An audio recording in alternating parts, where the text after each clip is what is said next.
ብጉር እያስቸገረሽ ነው? አንተስ ከብጉር በኋላ ያለው ጥቁረት አልጠፋ ብሎ ተቸግራል? ዛሬ የምንነጋገረው አቡልጋ ስለሚባለው ብጉርንና ከብጉር በኋላ ያለን ጥቁረት ስለሚያጠፋ አንድ ትንሽዬ ክሬም ነው። ዋጋው ደግሞ በጣም ተመጣጣኝ ነው። ስለሱ እናያለን። ጥቅሙ ምንድነው? እነማን ናቸው መጠቀም ያለባቸው? አጠቃቀሙስ እንዴት ነው? እነማን ደግሞ መጠቀም የለባቸው የሚለው በዚህ ቪዲዮ አጠር አድርገን እናያለን። ሰላም እንዴት ናችሁ? ዶክተር አሳንቲ ሰለሞን ነኝ። ጠቅላላ የሕክምና ባለሙያ እንዲሁም ደግሞ ኤስቴቲሻን እና ኮስሞቶሎጂስት ማለትም የውበት ባለሙያ ነኝ። በዚህ ቪዲዮ አጠር አድርገን ከብጉር በኋላ የሚመጣን ጠባሳ፣ ጥቁረትን በተለይ እንዴት እናጠፋለን፣ ብጉሩንስ እንዴት እናጠፋለን የሚለውን የምናይ ይሆናል። ለቻናላችን አዲስ ከሆናችሁ እዚህ ጋር ሰብስክራይብ የሚለውን ምልክት ጠቅ አድርጉት። እንዲሁም ደግሞ የደውል ምልክቷንም መንካት እንዳትረሱ። ኦልሬዲ ቤተሰብ ከሆናችሁ ደግሞ እንደዚህ የሚለውን ምልክት ተጫኑት። ለምትወዳቸው ለቤተሰቦቻችሁ፣ ለጓደኞቻችሁ፣ ለወዳጆቻችሁ ደግሞ ይህ ቪዲዮ ሊጠቅማቸው ይችላል ብላችሁ ለምታስቡት ብጉር፣ ከብጉር በኋላ ያለ ጥቁረት እንዲሁም ደግሞ የፊት ቀለም ወጥ አለመሆን ለሚያስቸግራቸው ሰዎች ይህን ቪዲዮ ላኩላቸው።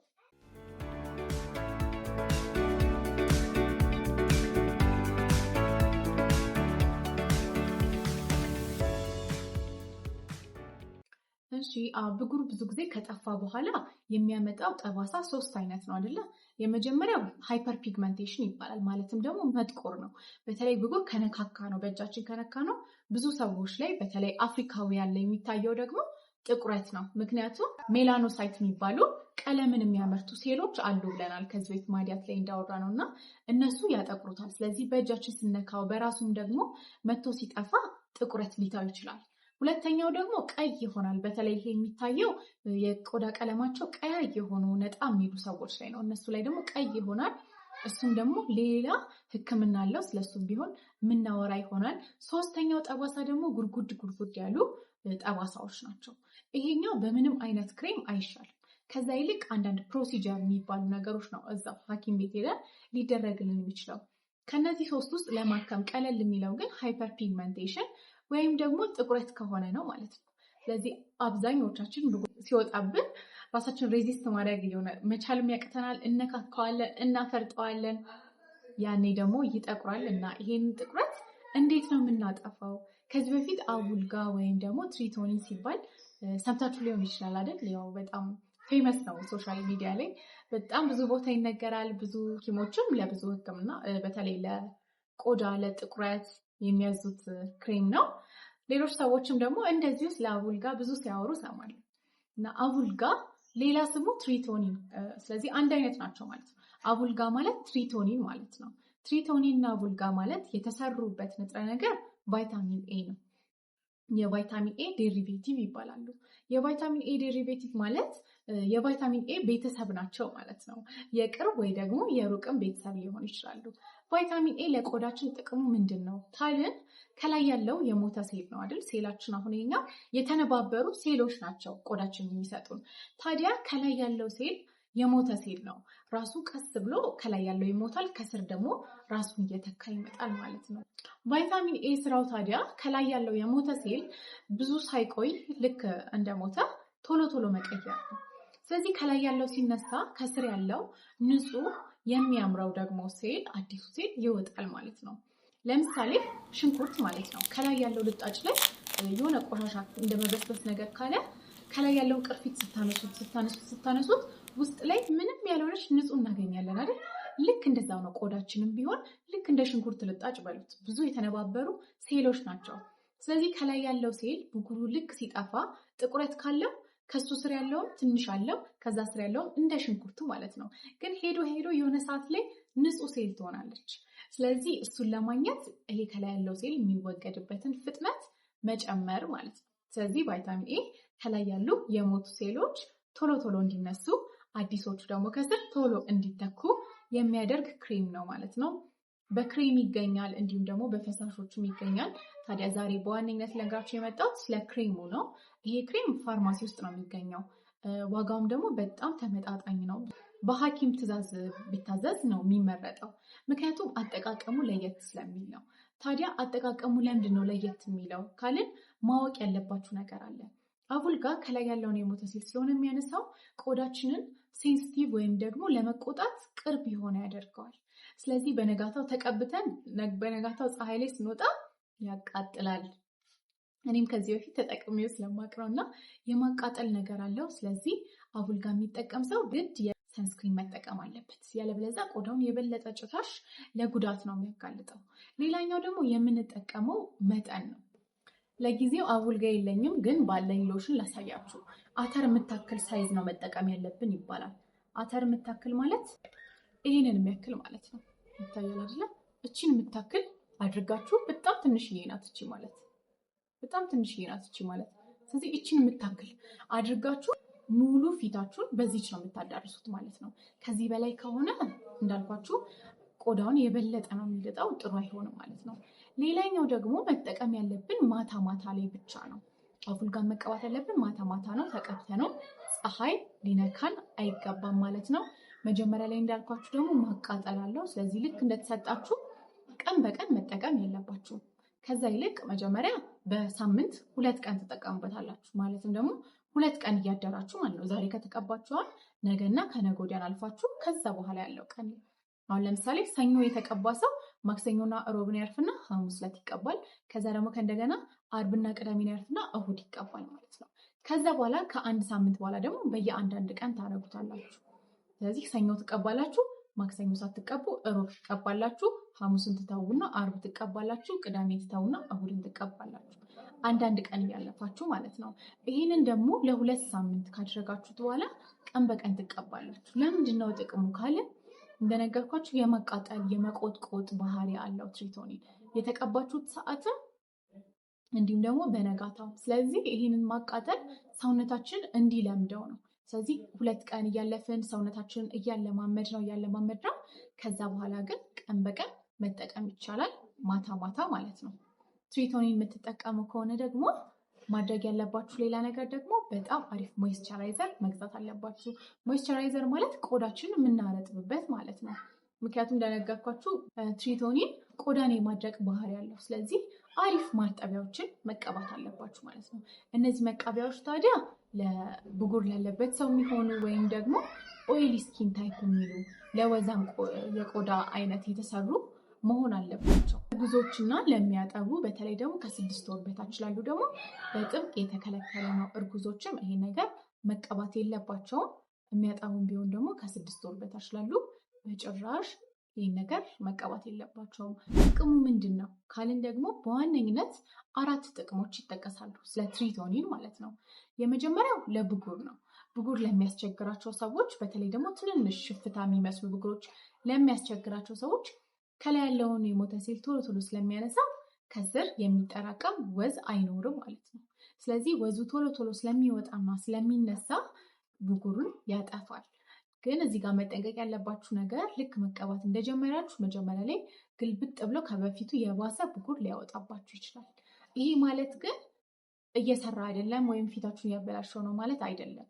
ይሄ አንዴ አቡልጋ ማለት እንደነገርኳችሁ ከላይ የሞተውን ሴል ስለሆነ የሚያነሳው ከስር ከዚህ በፊት የተመረተ ቅባት ካለ እሱ ወደ ላይ እየወጣ ነው ማለት ነው እንጂ አዲስ እንዲመረት አድርጎ አይደለም። እየሰራላችሁ ነው መድኃኒቱ።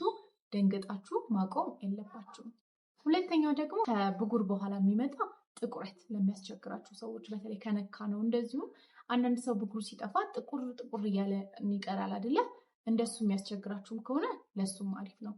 ሌላኛው ደግሞ ሃይፐር ፒግመንቴሽን ነው። ማለትም ፊታችን የቆዳ ቀለሙ ወጥ ካልሆነ የተለያየ ከሆነ ግንባራችን ጋር ሌላ፣ ጉንጫችን ጋር ሌላ ከሆነ ለሱም ደግሞ ትሪቶኒን በጣም አሪፍ ነው። ወጥ የሆነ የቆዳ ቀለም እንዲኖረን ያደርጋል። በአራተኛ ደረጃ ጥቅሙ ደግሞ መሸብሸብን ይቀንሳል።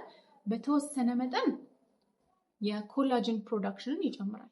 ኮላጅን ማለት ቆዳችን ከስር ውጥር ብሎ እንዲቆይ የሚያደርግልን ነገር ነው እና የሱን መመረት ይጨምረዋል በተወሰነ መጠን። በተለይ ደግሞ ለምን አይነት መሸብሸብ ካላችሁኝ አሁን ለትልልቅ መሸብሸብ አይሆንም፣ ግን አነስ ላሉ መሸብሸቦች በተለይ አሁን ስንስቅ እዚህ አይናችን አካባቢ ለሚወጡት መሸብሸቦች እሱን በጣም መቀነስ ይችላል ማለት ነው። እና አንዳንድ ሰዎች በተለይ ደግሞ በምዕራቡ ሀገር ያሉ ፊልም ሰሪዎች፣ ሴሌብሪቲዎች፣ ታዋቂ ሰዎች እጃቸውንም ይቀቡታል። ምክንያቱም የመሸብሸብን ምልክት እንዲያጠፋላቸው ማለት ነው። ስለዚህ ቆዳን ወጥር የማድረግ ባህሪም አለው ማለት ነው። ታዲያ አቡልጋን ለምን ያህል ጊዜ ነው መጠቀም ያለብን? ለውጥ ለማየት በትንሹ ከ2 ወር እስከ 6 ወር ይፈልጋል። ስለዚህ በአንድ ወር ውስጥ፣ በ2 ሳምንት ውስጥ፣ በ3 ሳምንት ውስጥ በቃ ተአምራዊ የሆነ ለውጥ የሚያመጣ ነገር አይደለም። እውነት ለመናገር በጣም አብዛኞቹ የቆዳ ሕክምናዎች በአንድ ሳምንት ውስጥ፣ በ2 ሳምንት እስከ 1 ወር ባለው ጊዜ ውስጥ ለውጥ አያሳዩ ማለት እስከምንችል ደረጃ ነው እና ትዕግስት ይፈልጋል። ይሄኛውም ግን ታግሳችሁ ከቆያችሁ ግን ውጤቱ መጨረሻ ላይ ኮሪያዎች የግላስ ስኪን የሚሉት ይሄ በጣም ሻይን የሚያደርግ ጽድት ያለ የቆዳ አይነትን ይሰጠናል ማለት ነው። ቆዳችሁ ሴንሲቲቭ ከሆነ እና ደግሞ ሊለምድ ካልቻለ በቃ መቆጥቆጡ ካስቸገራችሁ ደግሞ ማድረግ የምትችሉትን አንድ ነገር ልንገራችሁ። እሱም ደግሞ ሳንድዊች ሜትድ ይባላል። ሳንድዊች ሜትድ ማለት ከስር ሞይስቸራይዘር እንቀባለን፣ ከዛ በኋላ አቡልጋው እንጠቀማለን፣ ከላይ ደግሞ ከእንደገና ሞይስቸራይዘሩን መቀባት ነው። ይሄ ቀጥታ አቡልጋው ቆዳችንን በተወሰነ ያክል እንዳይነካው ቀጥታ እንዳያገኘው ያደርጋል። ስለዚህ ቆዳችን እስኪለምድ ድረስ በዚህ መንገድ መጠቀም ትችላላችሁ። እና ሌላኛው ደግሞ መጠበቅ ያለብን ነገር እንደ መፈርፈር ነገር አለው። በተለይ የሚጀምረው እዚህ አካባቢ ስስ የሆኑ ፊቶቻችን ላይ እንደ መሸብሸብ፣ ከላይ እንደ መቡነን እንዲህ ስናደርገው የሚነሳ ነገር ሊታየን ይችላል። እሱ ትክክለኛ እየሰራ እንደሆነ የሚያሳይ ነው። ሌላኛው ደግሞ ብጉር ያለባቸው ሰዎች ሲጀምሩ በጣም ከበፊቱ የመባስ ነገር ሊኖረው ይችላል። ይህም የሚያሳየው ደግሞ አቡልጋውን በትክክል እየሰራ እንደሆነ ነው። ሌላኛው ደግሞ በጣም ያደርቃል ቆዳ። ስለዚህ ጥሩ ሞይስቸራይዘር ተቀቡ። እዚህ ጋር ማለት የምፈልገው ነገር ከተፈጥሮ የተሰሩ ሞይስቸራይዘሮች አሉ አይደለ? አሁን ላይ በተለይ ብዙ የምናያቸው አሉ። ሺያ በተር፣ እንደ ካካዋ በተር እንዲሁም ደግሞ ቢፍታሎ የሚባል ከእንስሳት ቅባት የሚሰራ አለ። እነዚህ ሶስቱ በጣም አሪፍ ሞይስቸራይዘር ናቸው። ቆዳን ለማለስለስ ይረዳሉ። ቆዳን እርጥበቱን ይዞ እንዲቆይ ለማድረግ ይረዳሉ። ግን እነዚህም የፊት ማርጠቢያዎች ለወዛም ቆዳ ላለው ሰው ወይም ወዛም የፊት ቆዳ አይነት ላለው ሰው እንዲሁም ደግሞ ብጉር ለሚወጣበት ሰው አይሆንም። እነዚህ ማናቸው? በዋነኝነት ሺያ በተር እንዲሁም ደግሞ የካካዋ በተር፣ በሶስተኛ ደረጃ ደግሞ ቢፍታሎ። እነዚህ ሞይስቸራይዘሮች አሪፍ ለምንድን ነው ያልሆኑት? በተለይ ለፊት ካልን የሆነ ከ0 እስከ 5 የሚለካ መጠን አለ፣ ኮሞዶጄኒክ በሚባል ማለት ነው። ኮሞዶጄኒክ ማለት የምንቀባው ነገር ፊታችን ላይ አሁን ቀዳዳዎች አሉ። እነዛ ቀዳዳዎች ቅባት የሚመረተው ቅባት በዛ በኩል ነው የሚወጣው እና እሱ ሲደፈን ነው ብጉር የሚወጣው። ስለዚህ እነዛን የቆዳ ቀዳዳዎች ይደፍናሉ። ሺያ በተር ከ0 ተጀምረን 1 እያልን የምንሄድ ከሆነ 5 ትልቁ፣ 0 ደግሞ ትንሹ ከሆነ ከ0 እስከ 2 ድረስ ኮሞዶጄኒክ ወይም ደግሞ የፊትን ቆዳ የመድፈን ነገር አለው ማለት ነው። ሁለተኛው ደግሞ እንደነገርኳችሁ ካካዋ በተር ነው። ካካዋ በተርም ደግሞ እስከ 4 ከ5 4 ይሰጠዋል የቆዳ ቀዳዳዎችን በመድፈን ማለት ነው። ቢፍታሎም ቢሆን እንደዛው በውስጣቸው አሪፍ ነገር ቢኖራቸው ወዛም ለሆነ እንዲሁም ደግሞ ብጉር ለሚያስቸግረው ሰው አይሆኑም ማለት ነው። ታዲያ ሌሎቹ የብጉር ጠባሳዎች በምን ይጠፋሉ ካልን መጀመሪያ እንደተነጋገርናቸው የብጉር ጠባሳዎች አንዳንድ ሰዎች ላይ በተለይ ቀላ የሚሉ ነጣ የሚሉ ሰዎች ላይ ደግሞ ቀይ ቀይ ይሆናል። ይሄ PIE ወይም ደግሞ ፖስት ኢንፍላማቶሪ ኤሪቴማ ይባላል እና ቀይ ሰዎች ቀላ የሚሉ ሰዎች ላይ ነው የሚታየው። በጣም ቀይ ቀይ ይሆናሉ እና እሱን ደግሞ እንዴት ነው ማረጋጋት የምንችለው? ለዚህ ደግሞ በጣም አሪፍ የሆነው የሚመከረው ክሬም አዜሊክ አሲድ ይባላል። አዜሊክ አሲድ የሚባል በክሬምም አለው እንዲሁም ደግሞ በሴረም ወይም ደግሞ በፈሳሽ ነገርም አለው ማለት ነው። አዜሊክ አሲድ በጣም አሪፍ ነው። አዜሊክ አሲድም ትንሽ እንደ ትሪቶኒን የማቃጠል ባህሪ፣ የመቆጥቆጥ ባህሪ፣ የማሳከክ ነገር አለው። ስለዚህ እሱንም ስትጀምሩ ቀን በቀን አትጀምሩት። እሱም ቅድም እንደተነጋገርነው የአዜሊክ አሲድ አጠቃቀምም ከትሪቶኒን አጠቃቀም ጋር ይመሳሰላል። አንደኛ ጠዋት ጠዋት ሰንስክሪን የግድ ያስፈልገናል። አዜሊክ አሲዱን መጠቀም ያለብን ማታ ማታ ነው። እንዲሁም ደግሞ በአንዴ ቀን በቀን መቀባትም የለብንም። እሱም የማቃጠል የመቆጥቆጥ የሆነ የማሳከክ አይነት ባህሪ ስላለው ማለት ነው። ስለዚህ መጀመሪያ 2 ቀን እያለፋችሁ ለምሳሌ ሰኞ ከተቀባችሁ ማክሰኞና ሮብን አልፋችሁ ሐሙስ ከተቀባችሁ ደግሞ አርብና ቅዳሜን አልፋችሁ እሁድ፣ ከዛ በቀጣዩ ሳምንት ደግሞ ሰኞን ትቀባላችሁ፣ ማክሰኞን አትቀቡም፣ ሮብ ትቀባላችሁ፣ ሐሙስ አትቀቡም እያላችሁ በየአንዳንድ ቀን ልዩነት መቀባት ነው ማለት ነው። እሱም ደግሞ መጠቀም ያለባችሁ አተር የምታክል ሳይዝ በጣም ትንሽዬ ማለት ነው። እዚህ ጋር ለማሳየት ያህል አተር የምታክል ሳይዝ ሲባል ያው ግራ ስለሚያጋባ ነው አንዳንድ ሰው። እቺን የምታክል ይበቃል ሙሉ ፊትን ለመቀባት ማለት ነው። አያችሁት? በጣም ትንሽዬ ናት። ይሄኛው አዜሊክ አሲድ አይደለም ሎሽን ነው እና እሷን የምታክል ሳይዝ ነው ሙሉ ፊታችሁን የምትቀቡት። አዜሊክ አሲድ ከትሪቶን የሚለየው ለእርጉዞችም ይሆናል ለሚያጠቡም ይሆናል፣ ችግር የለውም። በጣም ደህንነቱ የተጠበቀ ነው። ወደ ፅንስ ምናምን አይሄድም እና አይጎዳም ማለት ነው። እንዲሁም እሱም ደግሞ በነጋታው የማድረቅ ባህሪ ያለው፣ ስለዚህ አሪፍ ሞይስቸራይዘሮችን መቀባት ይፈልጋል ማለት ነው። የአዜሊክ አሲድ ጥቅም ውስጥ ምንድን ነው ካልን በዋነኝነት የሚሰራው ለማረጋጋት ነው። በተለይ ከብጉር በኋላ የሚወጣን መቅላትን ለማረጋጋት አዜሊክ አሲድ በጣም አሪፍ ነው። ከዛ በተጨማሪም ደግሞ በጣም ብዙ በጣም ይሄ ጎላ ያለ ውጤት ባይኖረውም በተወሰነ መጠን ግን ከብጉር በኋላ የሚመጣ ጥቁረትንም የመቀነስ ነገር አለው ማለት ነው። ሶስተኛውን ያለው የብጉር ጠባሳ ደግሞ ጉድጉድ ያሉ የብጉር ጠባሳዎች ናቸው። እነሱ የብጉር ጠባሳዎች በማንኛውም አይነት ክሬም በማንኛውም አይነት የሚቀባ ነገር አይድኑም። በቃ ኦልሬዲ እነዛ ነገሮች ቆዳችን ላይ ስትራክቸር ለውጥ ወይም ደግሞ የአሰራር ለውጥ ሆኗል ማለት ነው። በዋነኝነት የብጉር ይሄ ጉድጉድ ያለው ጠባሳ ለምን እንደሚመጣ ታውቃላችሁ? በቃ ብጉርን ማፍረጥ። በእጃችሁ ብጉርን የምታፈርጡ ከሆነ ጉድጉድ ያሉ የብጉር ጠባሳዎች መኖራቸው አይቀርም ማለት ነው። ስለዚህ ብጉርን በቻላችሁት መጠን ያው እንትን ቢልም ውስጥ ለማየት ብትፈልጉ የቻላችሁትን ያህል ራሳችሁን ተቆጣጥራችሁ አለማፍረጥ ማለት ነው። ስለዚህ በማንኛውም አይነት ክሬም በማንኛውም አይነት ነገር እነዚህ የቆዳ እንትኖች አይጠፉም። የሚጠፉት ግን ፕሮሲጀር በሚባል ሐኪም ቤቶች ወይም ደግሞ የቆዳ ስፔሻሊስቶች ጋር እንዲሁም ደግሞ ኤስቴቲሻን ክሊኒክ የውበት ክሊኒኮች ጋር ሄዳችሁ በመሰራት ነው። በማይክሮኒድሊንግ ይጠፋል። ማይክሮኒድሊንግ ማለት በቀጫጭን መርፌዎች ናቸው። መጀመሪያ ቆዳችሁ ማደንዘዣ ይቀባና ለአንድ 20-30 ደቂቃ ይቆያል። ከዛ በኋላ በነዚያ ቀጫጭን መርፌዎች እንዲህ እንደ ስክሪፕቶ ነገር ናት እና እንዲህ ፊታችሁ ላይ እንዲህ ነው የሚደረገው። ያማል ብዙም አይደለም። እኔ ከዚህ በፊት ብጉር በጣም ያስቸግረኝ ነበር ብያችኋለሁ አይደል? መጀመሪያ በመድኃኒት ነው የጠፋልኝ። በጣም የኔ ከፍተኛ ደረጃ የደረሰ ብጉር ስለነበረ ማለት ነው እና በኋላ ጠፋልኝ። ስለዚህ ጉዳይ ቪዲዮ በሰፊው እንድሰራላችሁ የምትፈልጉ ከሆነ ኮሜንት ላይ ጻፉልኝ።